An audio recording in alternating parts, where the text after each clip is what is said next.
Five, four, three, two, one. Open the book. Hai Sobat Hukum, selamat berjumpa dengan saya Tutor Digital. Pada kesempatan kali ini, saya akan menyampaikan beberapa contoh teknik kutipan beserta teknik footnote yang berlaku di STIH Habaring Hurung Sampit. Ada 5 hal yang perlu diperhatikan Sobat Hukum semua nih. Pertama, siapkan dulu file Word dengan format margin seperti biasa. Seperti ini ya.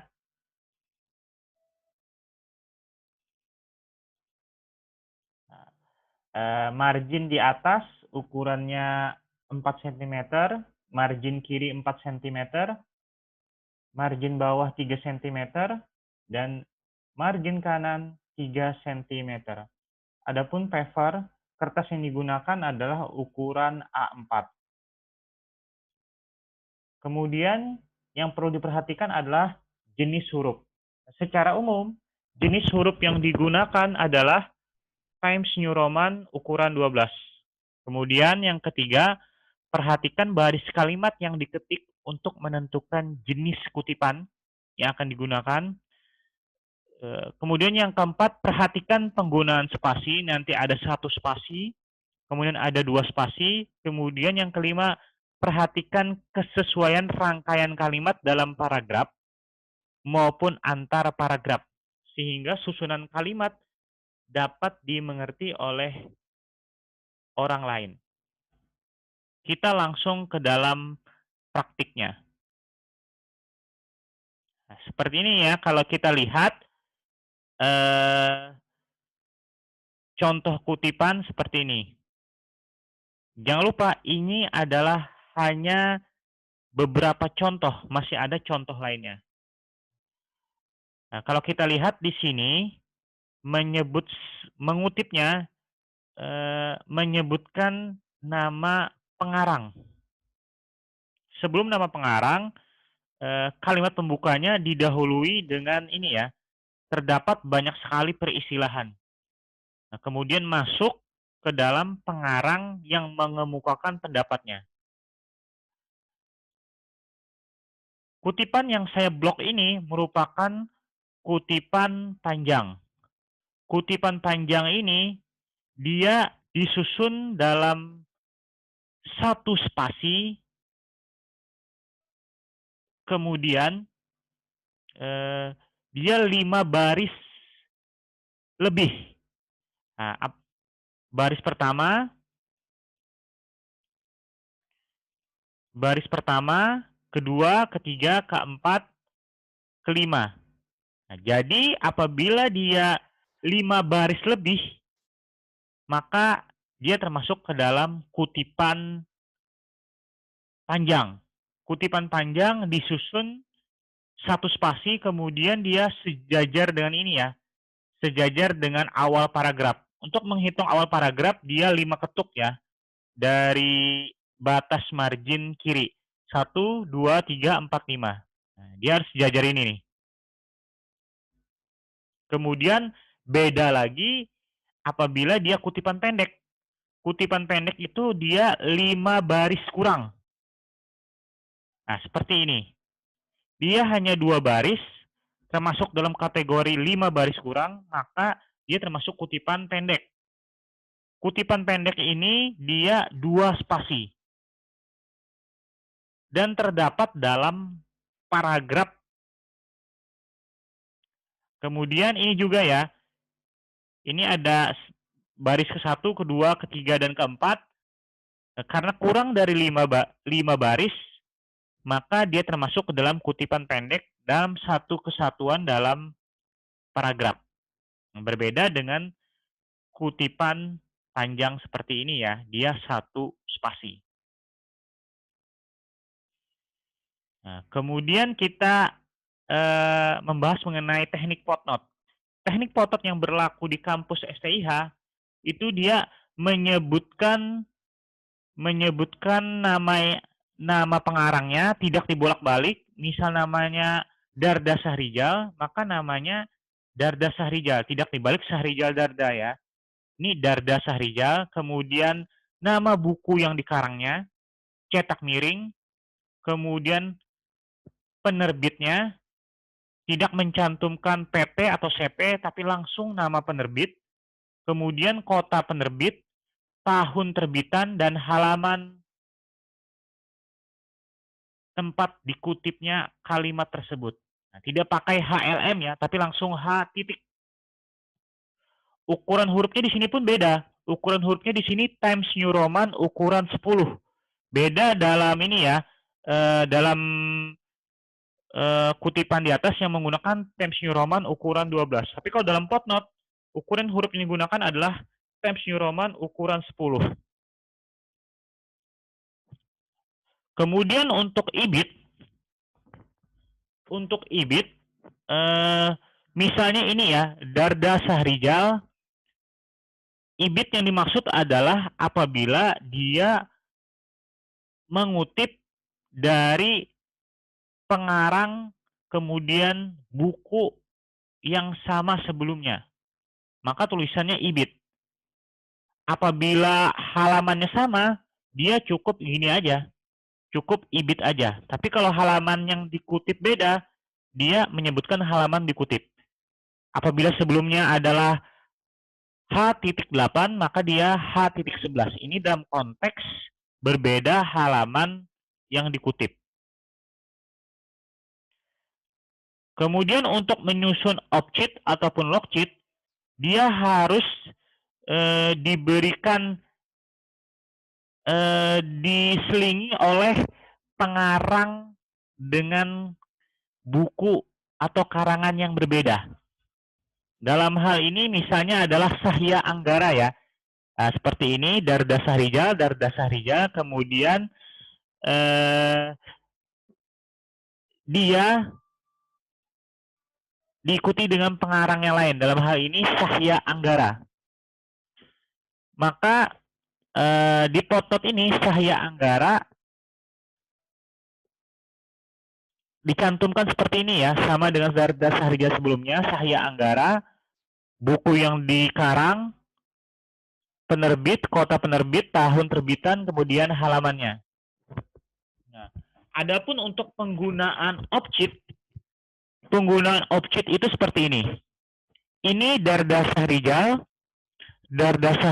Sahya Anggara, kemudian kita mengambil Darda Sahrijal dan karya atau buku yang dikarangnya kembali. Seperti ini ya. Nah, maka dia menyebutkan Darda Sahrijal sebagai objek.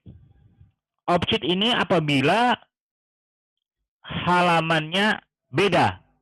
Nah, kalau kita lihat di sini kan halamannya halaman 8, halaman 11, dia mengutip di halaman yang beda, maka dia objek, kemudian halaman 12. Ingat ya, dia kemudian dibatasi Darda Sahrijal, kemudian dibatasi atau diantarai oleh pengarang dengan buku karangan yang buku karya pengarang tersebut. Nah, baru di sini Darda Sahrijal. Tulisannya adalah objek halaman 12. Nah, kemudian untuk penggunaan logcheat misalnya seperti ini. Sahya Anggara, kemudian karena dia diselip oleh Darda Sahrijal yang di sini. Kemudian seperti ini ya, Sahya Anggara tapi halaman tempat mengutipnya sama. Nah, misalnya di sini Sahya Anggara dia mengutip di halaman 15, maka di sini dia logcheat. Nah, tapi apabila halamannya beda, maka di sini Sahya Anggara objek halaman 17 misalnya. Tapi karena halamannya sama dengan halaman yang dikutip di sini, maka dia logcheat. Seperti itu ya, teknik dasar kutipan dan footnote. Kemudian kita masuk ke contoh sumber kutipan lebih dari satu halaman. Misalnya seperti ini. Jimli Asidik menjelaskan bahwa ini karena dia kutipan panjang, lebih dari 5 baris seperti ini ya. Seperti yang disampaikan tadi, ini seperti ini. Seperti ini dia Jimli Asidik, kemudian nama pengarang, jenis buku yang dikarang, penerbit, kota tempat diterbitkan, tahun penerbitan, dan halamannya. Karena ini panjang, halamannya lebih dari satu halaman dikutip, ada halaman 260 dan 261, berarti dua halaman ditulis seperti ini. Halaman 260, garis penghubung 261. Kemudian kita masuk contoh selanjutnya. Contoh sumber kutipan lebih dari 3 pengarang dan pengarangnya mengarang lebih dari 1 buku. Seperti ini contohnya. Kemudian Philippus M. Hajon. Kita bayangkan seperti ini. Di dalam beberapa buku, buku itu biasanya untuk topik ini pengarangnya A. Dalam buku yang sama, untuk topik yang lain pengarangnya B. Nah, topik yang lain lagi pengarangnya C. Makanya di sini disebutkan misalnya topik A dibahas oleh Philippus M. Hajon, makanya disebutkan seperti ini. Menyebutkan bahwa di dalam kewenangan terdapat wewenang-wewenang karena wewenang merupakan bagian dari kewenangan. Dia menyebutkannya seperti ini. Philippus M. Hajon et al. Et al ini apabila pengarangnya lebih dari 3 orang. Apabila pengarangnya cuma ada 3 orang, maka misalnya yang seperti ini. Philippus M. Hajon, kemudian Laila Marzuki, dan pengarang C. Nah, seperti itu. Tapi seperti ini contohnya, pengarang A, pengarang B, dan pengarang C. Tapi kalau lebih dari 3 pengarang, dia pengarang A et al. Sama kayak tadi, pengantar hukum administrasi Indonesia bukunya. Nah, kalau istilah asing dia cetak miring, kemudian penerbit, kota penerbit, tahun, dan halaman. Karena kita menggunakan buku oleh pengarang yang sama lebih dari 1, maka disebutkan di sini Philippus M. Hajon 1. Kemudian Philippus M. Hajon mengarang buku banyak nih. Mengarang buku banyak, maka dia disebut di sini Philippus M. Hajon 2. Tapi bukan ibid. Kalau ibid itu pengarangnya sama, bukunya yang dikarang sama. Tapi kalau pengarangnya sama, bukunya yang dikarang beda, maka disebut seperti ini ya, Philippus M. Hajon et al. Nah, ini kan beda nih, pengantar hukum administrasi, dan tindak pidana korupsi. Maka disebut seperti ini. Selanjutnya disebut Philippus M. Hajon 2. Kita masuk ke contoh selanjutnya. Contoh penggunaan yang bersumber dari skripsi, tesis, atau disertasi. Perhatikan kalimat pembuka ya, tidak langsung mengutip. Ada kalimat pengantarnya. Kemudian teknik di footnote-nya seperti ini ya.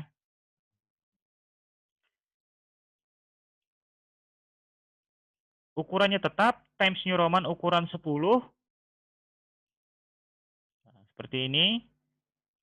Nama penyusun, kemudian nama karyanya, kemudian disebut di sini apakah tesis, skripsi, atau disertasi. Nah, contoh yang saya muat di sini adalah disertasi.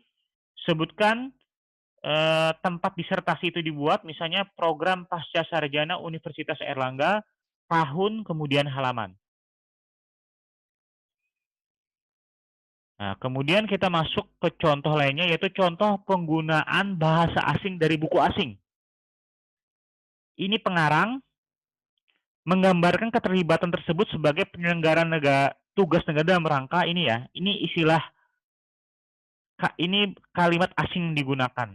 Nah, terhadap ini ada juga yang mencantumkan terjemahannya. Jadi ada yang hanya mencantumkan kalimat asingnya, ada yang mencantumkan pula dengan terjemahannya.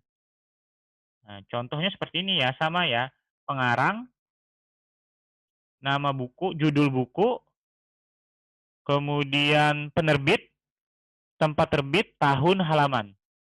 Sekarang kita masuk ke contoh penggunaan yang bersumber dari jurnal nasional ataupun internasional. Kali ini itu sama tekniknya. Nah, tapi pada kesempatan kali ini kita fokus jurnal internasional. Tekniknya sama dengan jurnal nasional.